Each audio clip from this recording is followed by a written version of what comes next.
এখন প্রশ্ন ও উত্তরণের পথ কি? বিভিন্ন মাজারে হামলার প্রেক্ষাপটে রাজধানীর বিএমএ ভবনে সংলাপের আয়োজন করে মাকাম সুফি ঐতিহ্য কেন্দ্র। গত ৯ মাসে ৮০টির বেশি মাজারে হামলা ও ক্ষতির ঘটনায় নিজেদের অস্তিত্ব নিয়ে উদ্বেগ প্রকাশ করেন সুফি ঘরানার প্রতিনিধিরা। সুফিবাদে বিশ্বাসীরা রাজনীতিতে সক্রিয় না থাকায় মাজার ভাঙার মতো ঘটনা ঘটছে বলে মন্তব্য করেন এনসিপির মুখ্য সমন্বয়ক নাসির উদ্দিন পাটোয়ারি। বলেন, কাউকে আক্রমণ নয়, সব নাগরিকের অধিকার নিশ্চিত করাই এখন মূল লক্ষ্য হওয়া উচিত। আমরা আপনাদের ভাষা বুঝি না, আর আপনারাও আমাদের ভাষা বুঝেন না।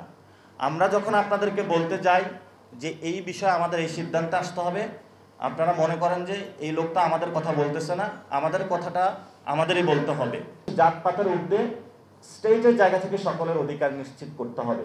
রাষ্ট্রীয় ফ্যাসিবাদ দূর হলেও সাংস্কৃতিক ফ্যাসিবাদ রয়ে গেছে বলে মন্তব্য করেন তথ্য উপদেষ্টা মাহফুজ আলম। জানান, মাজারে হামলার ঘটনায় বেশ কয়েকজনকে এরই মধ্যে গ্রেফতার করা হয়েছে এবং ক্ষতিগ্রস্ত স্থাপনা সংস্কারে নির্দেশ দিয়েছে সরকার।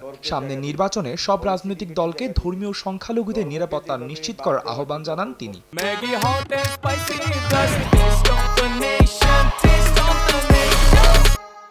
রাজনৈতিকভাবে সক্রিয় হওয়াটা গুরুত্বপূর্ণ, আপনাদের বক্তব্যটা বলাটা গুরুত্বপূর্ণ। এখানে মাকাম একটা আয়োজন করেছে, তেমনিভাবে আপনাদের নিজস্ব জায়গা থেকে বক্তব্যটা দেওয়া গুরুত্বপূর্ণ।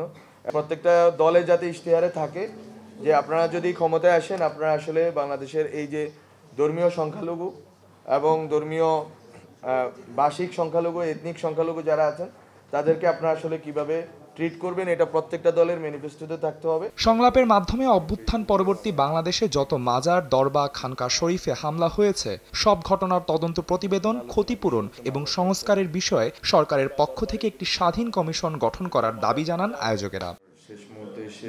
আদনান তুর্য, সময় সংবাদ, ঢাকা।